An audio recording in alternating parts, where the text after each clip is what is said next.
Welcome to Pastors and People 2, the podcast where spirituality and daily living intersect. Your host, a Methodist pastor, invites you on a journey through the sacred pages of the Bible, exploring how its timeless wisdom illuminates our path in this ever-changing world.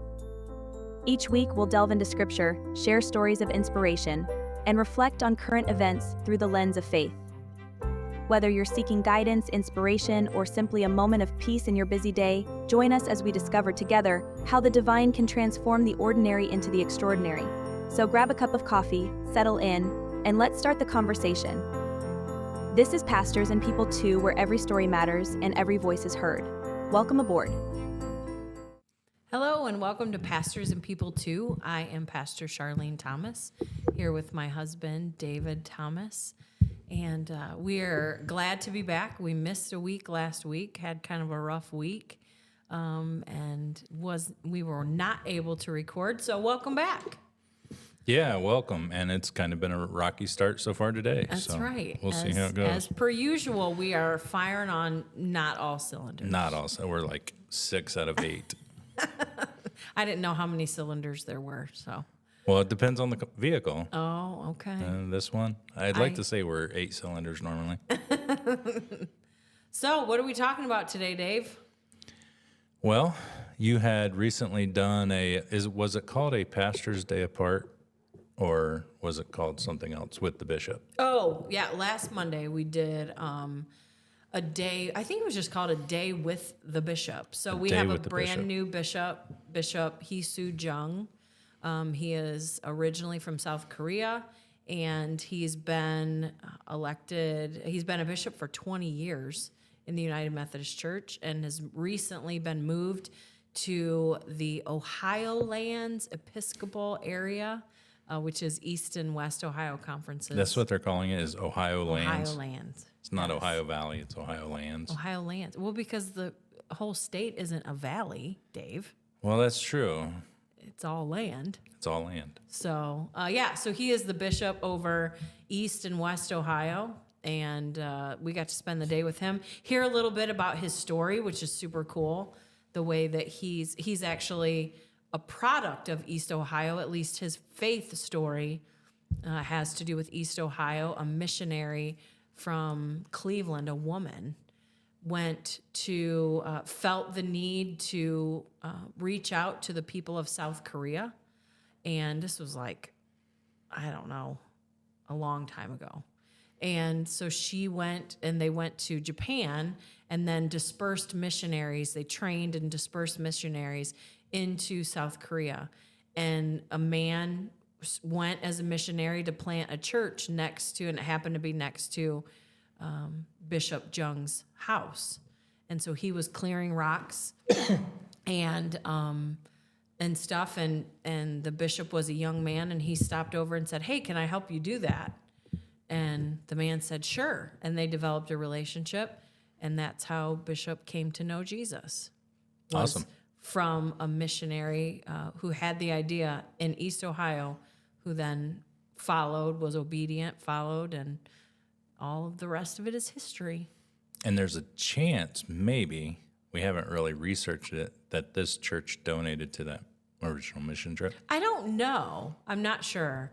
I have to look into the missionary. But even if they didn't donate to that missionary trip, they donate the 100. There was a missionary from St. Paul's who served the people of Japan, and we have a set of china that was given in her honor because she created a bridge between Tiffin, Ohio, and the people of Japan. So there's so much historical stuff in this church. There is. It's hard to tell what they've... Yeah, in all of our churches, really. Yeah. They all have a rich history.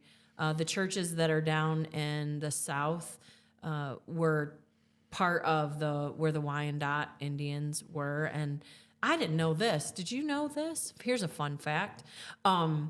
So the Wyandotte people had land, and then it was taken.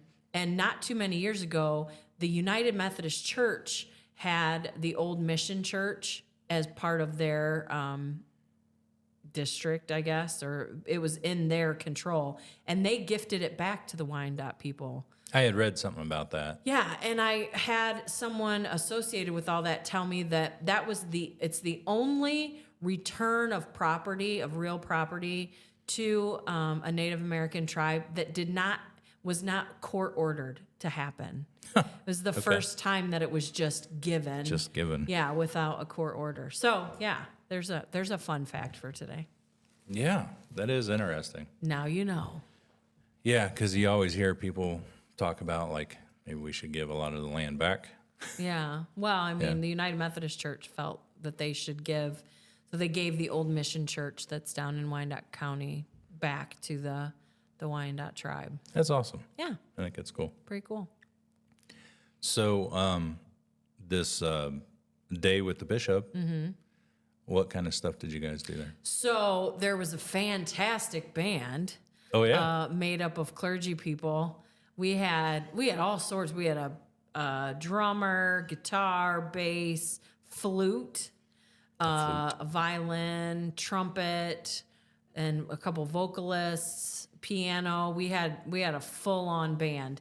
So we did music for that morning. We had worship. We had Bible study. We had a kind of a question-answer time. We all had lunch together. It was just a time for him to get to know all of us and for us to spend a little time with him. I'm pretty sure that guy doesn't sleep. I don't know how he keeps the schedule that he keeps, because he has had a day in each of our districts where he's met with clergy and laity. He is visiting all of the churches in the Ohio land, which is 1,100 United Methodist churches. And he's going to go into each building and pray at the altar, pray over bless the pulpit. He's going to meet each of the clergy and wants to meet with laity from each of these churches over the next year. He wants to visit 1,100 in a year? Yeah. I thought it was over 4 years. Well, initially they said over 4 years, but then he said, no, I'm going to do it over a year. Okay. I was like, more power to you. It's a lot of miles. That's a lot of miles. It's a lot of miles. He really does seem to be, I don't know how to describe it, but he really wants to get to know everybody. Not just clergy. He wants to get to know the people of each region. Because, even though we're all Ohioans, it seems like even in the 5 churches, there is different culture. Yes, absolutely. Without a doubt. And he seems to really want to get to know that culture. And I think some of that comes down to his story. Sure. I think he believes in the power of relationships. And so he knows that the best way for him to minister and to serve this Episcopal area is by knowing people. And I think that's a wonderful model to follow. That's how Jesus ministered to people. He knew people. So I think he's following in the footsteps of Jesus. That's awesome. Yeah, it's good stuff. He's actually coming to the 5 Points next week. He is coming Is that next to week visit. already? It is next Wow. Wednesday. Yeah, next Wednesday he's coming, and it's so funny because he's so intentional about spending time with each of the clergy people. So they sent us his itinerary. So he's going to be at the Republic Church first, and then I'm supposed to drive him to the Melmore Church. And then from the Melmore Church, Pastor Amy drives him to the Sycamore Church. And then I think she drives him to St. Paul's, and then I drive him to Faith, so that he's spending individual time with each of us. He'll talk to laity at each of the buildings. We have lunch at the Faith Church, and then both of us drive him to Pleasant Ridge. That's interesting. Which is the next church that he's going to visit in the county, and then he's going to head up to Clyde and Green Springs. But, I mean, that's the attention to detail and intention that he's living into. Like, I don't want to just do a drive-by.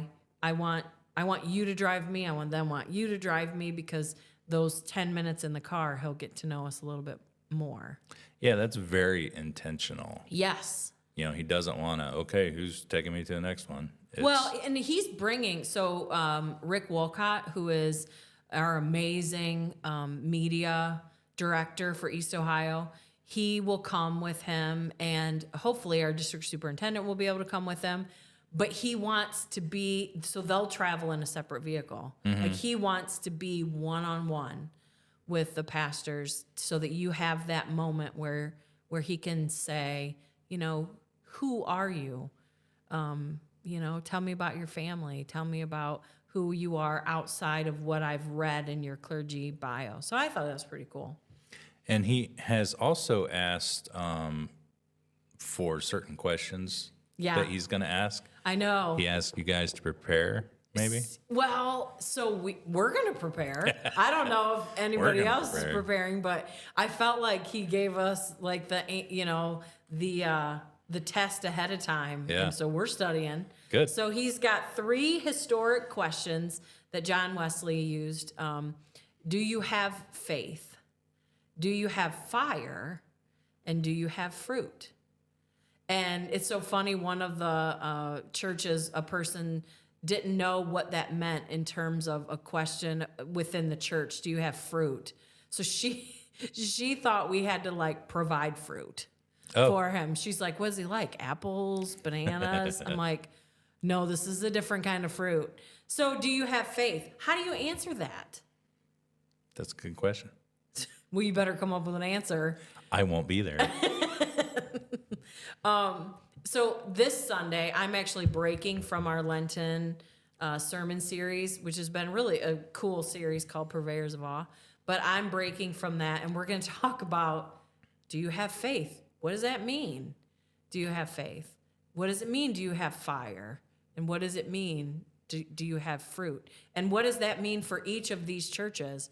And so as much as my folks love audience participation or congregation participation, I don't have a sermon this week. I'm just gonna ask them. I'm just gonna ask them and getting them ready. Because everybody can't be there when he comes on Wednesday. He's coming on Wednesday the 26th in mid-morning. Well, people have to work. Right. So which is my reason I'm not gonna be there. It's your excuse. But I know you love me. You're losing out on a cool moment. That's I am, because I was really looking forward to meeting him. I know. And you've been burning through your vacation time like it's your job.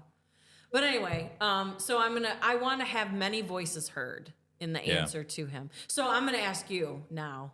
Let's pretend it's Sunday and I'm putting you on the spot, as I will put all my folks on the spot. This will be a good test of who listens to the podcast. Oh, yeah. Because this will release on Friday, and we might have people coming in going, I got faith and fire and fruit. Right. Go ahead and ask me, because I've been studied up. We'll see. So do you have faith? How do you answer that if you were in the room and the bishop said, do you have faith? Does he mean like collectively, faith for the church? Does he mean personal faith? See, the first thing I thought of, since I'm going to speak on Republic, since that's the church that I'm officially a member of, even though I belong to all your churches. After our last vision meeting, after hearing those answers, I think those people do have faith, because we're talking about looking into potentially building a building next to the church. Spoiler alert for those that didn't know that. Oh, was I not supposed to mention No, it? that's fine. Anyway, it's just exploratory right now, but that was a common theme through what people were looking at in the future. They would like to expand their space to be a better fit in the community, a better draw to the community, to serve more of a purpose in the community. And that takes a lot of faith to even be thinking about this church. The congregation isn't really that big, but for them to be looking for such a major move. And part of that is because they're so community-minded. There's been a frustration in the village because they were trying to rehab the village town hall, and they ran into a structural deficit that made them condemn the building. And the building's going to be torn down. And so the church at Republic said, okay, this is a really good, because people are heartbroken Yes. over that building coming down. And the people at the church said, this is a really good opportunity for us to maybe create a space for those kind of events that they were having at the town hall. They were having like fun movie nights and just community events where people could come together and be Republic. Sure. And so the church said, maybe we can become a place that they could do that. So, yeah, and it does take a lot of faith. I mean, at a time when cost of living is outrageous, cost of building, everything's up. Everything is up. And they're looking for, they're looking at a building project, Yeah. a little church that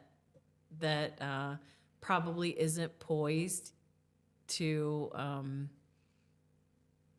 to make a big move like that, but it is their big move, and They're are reaching out. poised to do it. And that's what I'm always so proud of them, because they are like the little engine that could. They are not the largest of our congregations, but they don't let that stop them. Yeah, because their mission projects compete with your bigger churches. They're like Scrappy Doo. You remember? Yes. In Scooby Doo, Scrappy Doo was always like ready for. Let's go get them. Come on, let's go. And he was always making promises that he could not keep. Yeah. But Republic has that spunk. And so I think that leads right into the do you have fire? They absolutely They do. have fire. They got Scrappy Doo fire. Mm-hmm. Yeah. And then do you have fruit? And I think that they absolutely do have apples and bananas. No. Yeah. They have fruit. They made a long-term goal to add to their membership, and it was a already reached 5-year it. goal, and they've already Done. reached it in the first year. Yep, done. They're done. So they're growing. They're doing. They're faithful.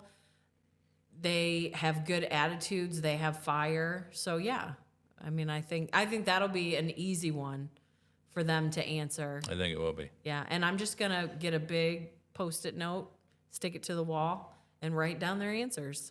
Yeah. On a more personal level, those answers might be harder to come by. What do you mean? Well, when you're looking at the church, it's easy to see that what the group is wanting to do. Mm-hmm. But if you're asking someone, do you have faith? I think everybody in that building has faith. I have faith. Do you have fruit? Some of that might be hard to answer because a lot of people don't see that the fruit that they may have. You might put that seed into somebody, but you may not see the outcome of that seed. True. And then, do you have fire? Sometimes if you're not seeing the fruit, it's hard to keep your fire. Yeah, that is true. But I think back to what Jesus said, and as far as our fruit, I think Jesus said, they'll know you're my disciples by how you love one another. Mm-hmm. And so if our lives are filled with love, then we have fruit. Yeah. And I think that that's a good way, because like you said, you can pour into people, you can witness to people, you can minister to people, and you might never see a change. Mm-hmm.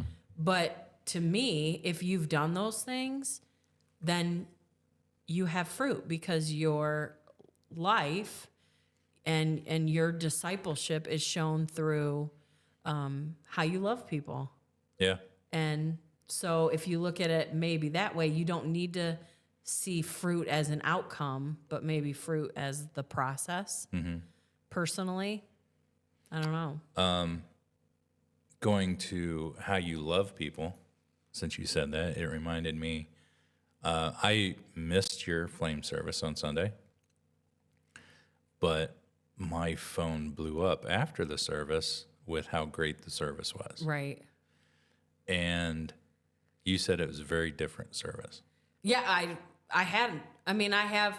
So at the Flame right now, I'm doing a continuation of the morning sermon series, Purveyors of Awe. So I had material set for Sunday night, but there was like an energy. So our Bible study has grown to be like 20 people.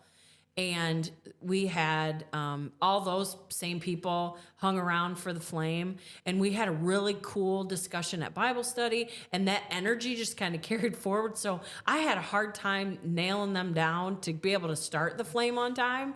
I mean, we had like 10 minutes, like 7 or 8 minutes, where I was just trying to wrangle them and the people that the regular people that came in just for the Flame that weren't at Bible study.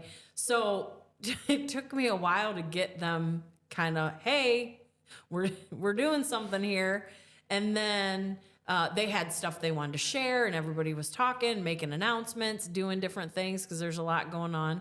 And then we did music, and then prayer time just turned into like, I think almost everyone in the room shared something and lots of praises. That's awesome. Yeah. So it just basically turned into a prayer and praise meeting.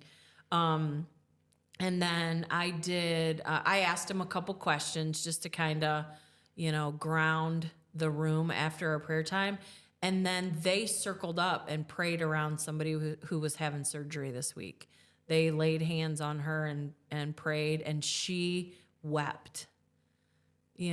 She was so touched that people would pray for her like that. And she had her surgery today, and it all went great. And so praise God for that. But it was just a very spirit-filled, did not go according to plan, spirit-filled night. And that's the cool thing about the Flame, because we can deviate. I mean, not to say that I don't deviate. Ask anybody. Ask my AV people how often I deviate, because poor Carter looks like his head's going to explode sometimes back in the booth because I'm not doing what it says I'm going to do. And I always feel so bad for him. But I will deviate. But typically our order of worship, I can usually stay within the bounds. But the Flame is this whole the other Flame animal. There isn't really. I mean, we kind of have a standard order of worship because you have the slideshow and music and stuff, but in a flash, that can all go away. Amen. You can send me a text message. People can ask for certain things if they're feeling something. You really have no idea how that service is going to turn out. Yeah. No matter how much you're prepared for. Right. But that also shows how much everybody in that church loves each other. Absolutely. They really question. do love each other. And they're comfortable. It's a very safe place. They share things. It's a communicative service. So like I'm talking, they're talking back to me. And some of my clergy friends that I've told them that I do that, they're like, what? That sounds awful. And I'm like, I don't know. That's just the way we've always structured it and the way that we've done it. It's amazing. It really is. And they're like in the middle of the thing, they just talk to you. I'm like, yes. Yeah. And they learn so much. Fine. Everybody learns. And we've done lots of cool series. Like we did The Disciples. We did The Fruits of the Spirit. We've done The Story by Max Lucado, which was the Bible, but in chronological.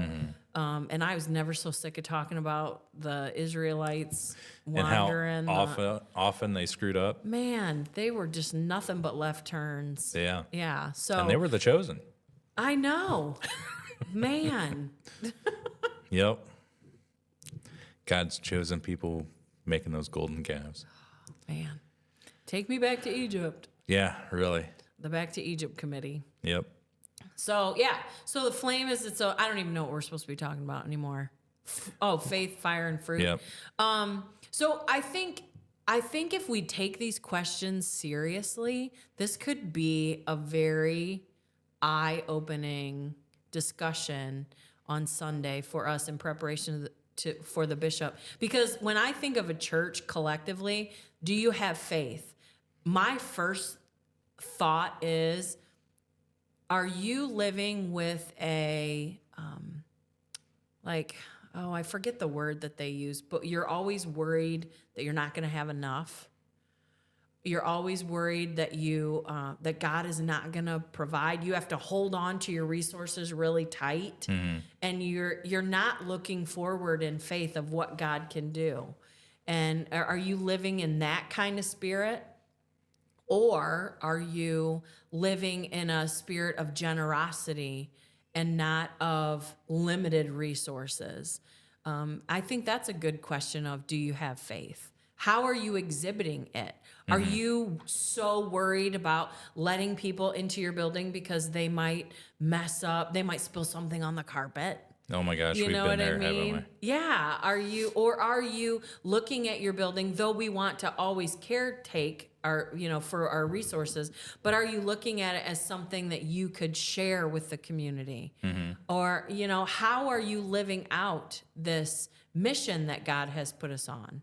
How is your prayer life? Are you praying forward and realizing the power of your prayer reaches, miles into the future, days, months, years into the future? Are you harnessing kind of the power of prayer as you should? How are you living that out, and what does that look like? And do you have fire? So now the bishop, I hope he's not watching this. Good Lord, I hope he's not watching this. But he took my pew potatoes phrase. Did he and really? now everyone is crediting him with pew potatoes. I have said that for years. People who have taken root in their pews and are pew potatoes. Did he hear you say that, or did he No. already use that? Okay. The bishop and I aren't hanging out. Yeah, I didn't think so. But he said, we've got pew potatoes, and everybody laughed and thought that was hilarious. And what am I going to say now? I already said pew potatoes before he said it. That was mine. So he said, are you a pew potato? Have you taken root in your pew and you're doing what's comfortable and what, feels good to you? Or are you asking God, what do you want me to do? How can I be of service? And he said, it's time that we defrost our frozen assets, which made me laugh. Oh, yeah. That's a good line. Like, dang, we're going in now. We're going to talk all about it. I take root at the AV desk. You do take root. That's right. You absolutely do. You are a pew potato, except you're not in a pew. Right. I'm in a comfortable chair You're sometimes. in a comfy chair. Yeah. So anyway, I think that speaks to, do you have fire? Yeah. Are you responding to what God is? Are you even interested in what God's calling you to do? Have you even asked God what God's calling you to do? Because a lot of us have not. Right. And then we come around to, within the United Methodist Church, we do goals every year and stuff, and you come around to goals, and I've had people say, just put down whatever we put down last year. Yeah. Like, this is the mission of Jesus Christ. What are you talking about? This isn't just paperwork for the fun of doing paperwork. Like, we're supposed to be doing something out here. And if those reports mean something. They do. And if you're just like, who cares what we put down on that? God cares. Jesus cares. The Holy Spirit is causing us to, is allowing us to pick up this work. That is not something we should be cavalier about. You're right. And I've said it before, like, Jesus trusted us with this work. Has Jesus met us? We are a mess. But Jesus met us in the form of the disciples. Sure. Who bickered and argued and postured for position, argued over who was going to sit next to him. And he would say, you guys. Wasn't it Peter that was asking about, like, what's going to happen with John? And he's like, how about you worry about stuff. you? But you stay in your lane there, That's buddy. Right. Yeah. So don't be worrying about him. He's got enough issues of his own. You've got enough issues of your own. Right. How about you worry about your own stuff? All right. That's fruit, faith, fire, and fruit. Faith, fire, and fruit. For those listening, better have your answers ready on Sunday. I know people are going to roll up in the sanctuary and be like, I got this. I got this. I got my faith, my fire, and my fruit. That's right. That's awesome. Yeah. I'm glad he does that, because that's really going to tell him a lot, I think. I think so too. And it's going to tell us a lot. Sure. More so than he's not going to remember 1,100 churches if they say they got faith, fire, and fruit. No. You know, but to have to sit and think about what are you going to tell him? Do you? Right. And Do if you don't, if you struggle, if I ask those questions on Sunday and there is complete silence, do you have fire? Yeah. Have you even thought about it? I think it'll be educational for your people too, because I'm sure there's a lot of people that have no idea what the church is doing beyond Sunday. Which I don't know how, because you have announcements that take forever anymore because of all the stuff that all the churches are doing.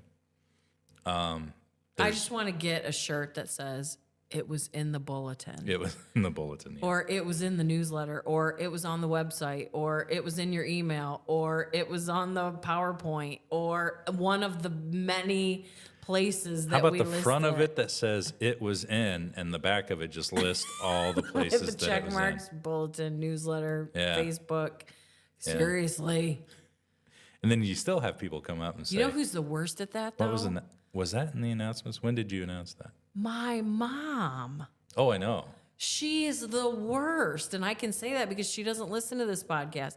She is the worst. And she'll go, I didn't know that. Are you kidding me right now? How do you not know this? It is literally everywhere. Yeah. And then I'll say, Mom, did you read your newsletter? Oh, I don't know. What in the world? There's our what in the world for today. Yeah, What in the world? Read your newsletter. that's right. You had mentioned about sharing the building with the community and stuff. So I think our what in the world should be your community on stage. You're just saying that because you just witnessed it. Yeah, for sure. Actually, you didn't witness it. You went and hid in another I did room. not. I You was did. sitting on a nice couch In a room that had waiting doors. for us to start our podcast. I got to hear everything, Did you? What did you hear? a lot. And it was loud. So your community on stage is a summer thing. Or is it? Because today's not summer and it was here. I know. But the people who attend can attend the lab that you have weekly at St. Paul's. So Community on Stage has a couple different programs. Community on Stage is an umbrella. It's an initiative that started at St. Paul's under when we received some grant funding. So under that umbrella is the Off Our Rockers Senior Chorus, which is amazing. 60 of our seasoned friends. They are pretty good. We partnered with Alan Irie to do this community choir. They're the bomb. The Rockers are the best. The other thing under Community on Stage is our Summer Arts Academy, which is a week-long academy in the summer where young people, ages 11 to 16, can come and learn from working musicians, working professionals. We have a photographer who owns her own small business. We had lighting people come in. We had a sound company come in. We had, other performers come in to talk to them about how to put together a band, how to play, how to put together branding for your, company or your band, how to create content, photography, graphic design. So they're learning from working professionals how to do these things that they want to do. Because if you talk to any young person today, they all want to be content creators. Yeah, and there's nobody really out there because they think that you can go out and start doing these crazy dances or doing stupid stunts and you're going to go viral and but that's like your 15 minutes of fame. Well, and here's the thing and the reason that it's different in the church, because there's all kinds of, they can take little master classes on YouTube and they can do other camps and other production opportunities. But what we wanted them to hear in the church is that you're better than that. Yeah, what's your real story? You don't have to compromise yourself. You don't have to put yourself in a dangerous position. You don't have to expose everything about yourself. You don't have to do stupid stuff. Like God has created you. God has gifted you. And you have a story, and it's worth telling the right way. Yes. And so we brought all of these people together, and some people said to me, like, what does that have to do with church? What does that have to do with Jesus? Everything. It has everything to do with Jesus, because each of these young people, if they can realize the power of their story of who God created them to be now while they're young, then their entire lives will be better. And chances are 9 out of 10 of them are not going to end up being a content creator. They're not going to end up being a streamer. They're not going to end up doing any of those things. But the foundational skills that they get, starting with knowing that you are a child of God and you are worth something, and you don't have to go do stupid stuff on the internet to get likes. And I mean, some of these people are getting arrested for some of the pranks that they're pulling, some of the things that are doing. You don't have to do that. You have a story, and it's worth something. You're worth something. So, yeah. So once the kids go through the academy, then they earn the right to utilize what we call the Content Creator Lab. So we have a music room at St. Paul's that's set up for band practice, and we have an area that is set up that they can come in and utilize all the equipment that they learned how to use. Primarily right now we have music people that are coming in. And so they've done everything from, they provided music for our Christmas program at St. Paul's, our kids program. They partnered with the Rockers and they played at the Ritz. And now they're preparing to do like a little coffee house showcase downstairs in the fellowship hall at the church. Oh, and really? so they're practicing songs. Nice. The band's going to play a couple. The kids are going to sing using instrumental music, backing tracks. And yeah, so that's what they're practicing for right now. So that is what you heard today when you came in. And we get between 8 and 10 kids that come in once a week on Tuesdays, and they come in and they sing. I'm using an online platform called OutSchool for the kids to take vocal lessons, for them to work with mentors and develop different skills. So yeah, so we have a lot of fun. You actually had one young lady today taking a vocal class online OutSchool. on Yeah. OutSchool, and sounded like she got a lot out of it. She did. So she, with her teacher, who happens to be in Mexico, she's an American performer, but she lives in Mexico, and this is what she does for a living. She gives music lessons through OutSchool. And so you pay a fee for her time, and it's over Zoom. But so the student was able to say, this is a song I want to perform in our showcase. And Megan, the teacher, was able to break it down, give her some skills, have her work on some different things, some projection, some support, muscle support. And she wanted to teach me some stuff, That's cool. after the lesson was over. And we had her sing the song before her lesson. We had her sing the song after her lesson, and it was a marked improvement. Oh, it was definitely Yeah. an improvement in just a few Then- minutes. Yeah. I mean, her lesson is like 40 minutes. Right. But then she's singing a song called Titanium. And so I said to her, I was sitting with her and another student and myself, and I think this is a part you overheard. I said, what does that song mean? She said, I don't really know. And I said, well, what's titanium? And the other student said, well, it's like metal. And I said, yeah. So the meaning of the song was that you can take shots, but you are titanium. And so I took that opportunity to talk to her about how life is hard, and it's going to continue to be hard. It's not going to get easier, that you just get stronger. And we talked about the armor of God, and we talked about that's the kind of armor you can put on, and understanding yourself and knowing that you're a child of God and knowing that God is with you and covers you is how you can withstand all of the shots that you're going to take. So that's what it has to do with Jesus. Absolutely. You're taking something that has, it's interesting for them, it has their attention, It's something they want to learn, and you're using that to show them the love of God. Right. Yeah, and they're developing skills. I mean, it's a great program. It's been challenging to put together because it's one of those things that we kind of built the airplane, while we were flying it.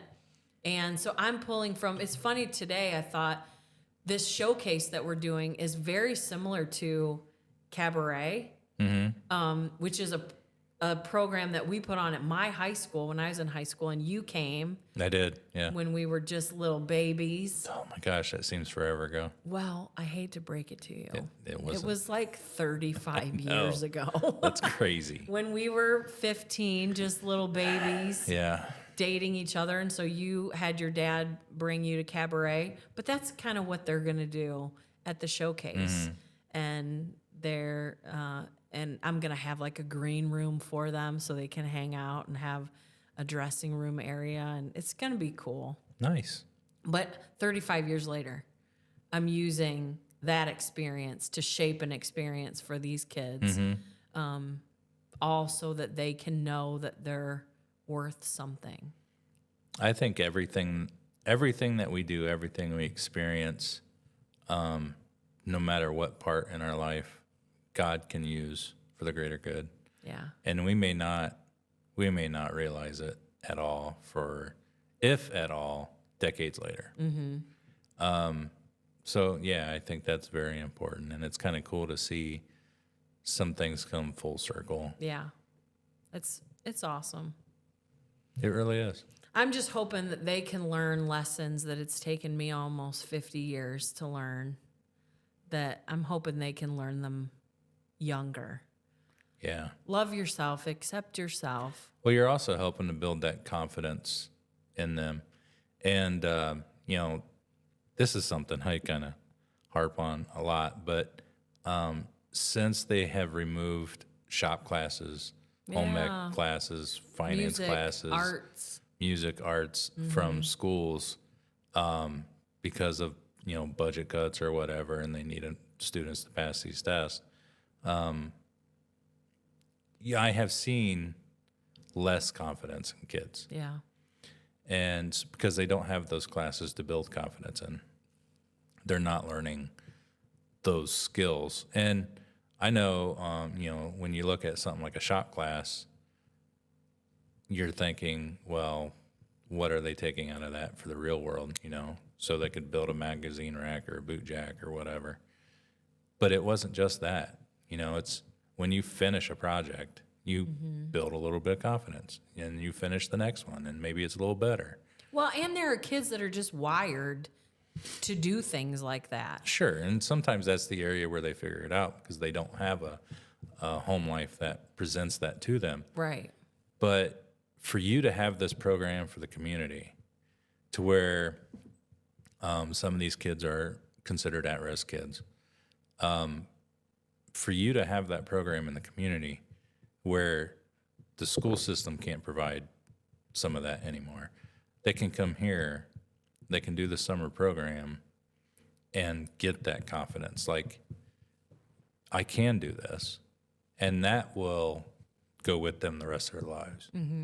I hope so. I think it did for you in Cabaret. Right. And you still use that today? Yeah, as often as I can. That's right. Yeah. I think it's amazing. I think it's great work.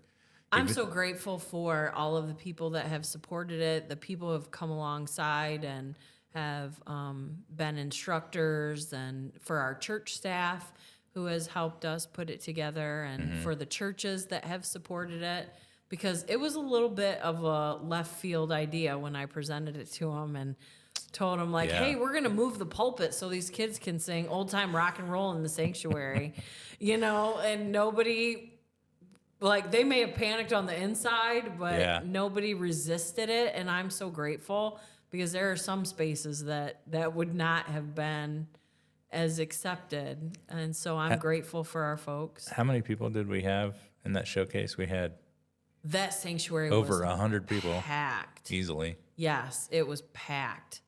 And the kids cried at the end of it because they didn't want it to be over. Right. And you can't tell me you're not affecting kids when they do that. Right, absolutely. So it's good stuff. Yep. And we're actually recording this podcast in a studio that it's a makeshift studio in the youth room that kind of came together because eventually this is going to be part Right. Yeah. of, creating content, creating podcasts, and then showing them how all this works. Absolutely. So, and I think that'll just be a great benefit. For sure. All right. We have reached the 45-minute mark. I don't know how these keep getting longer and longer. I don't know either. But I think it's been a really good podcast, Yeah. even though we had a rocky start. So I think it would be good to end it here. That's right. So if you, the best thing you can do for us is to share this with other people, share it across social media, give us likes and subscribe. And rate us 5 stars everywhere. That's right. Because it is really important to get some of this word out. Yeah, absolutely. And to help growth and do all that stuff. And the more you interact with this podcast, send us emails. If you have questions, send us an email. Put it in a comment. There's I try no to check dumb that questions. stuff regularly. Don't start stealing from another podcast. I didn't say the rest of it. Yeah. Please share this with everyone except the bishop. Right. Yeah. I would like to keep off of his radar. Yep. And your mother. Oh, She wouldn't listen to it. That anyway. ship has sailed. So, like, share, subscribe, do all the things, and give them heaven. Awesome.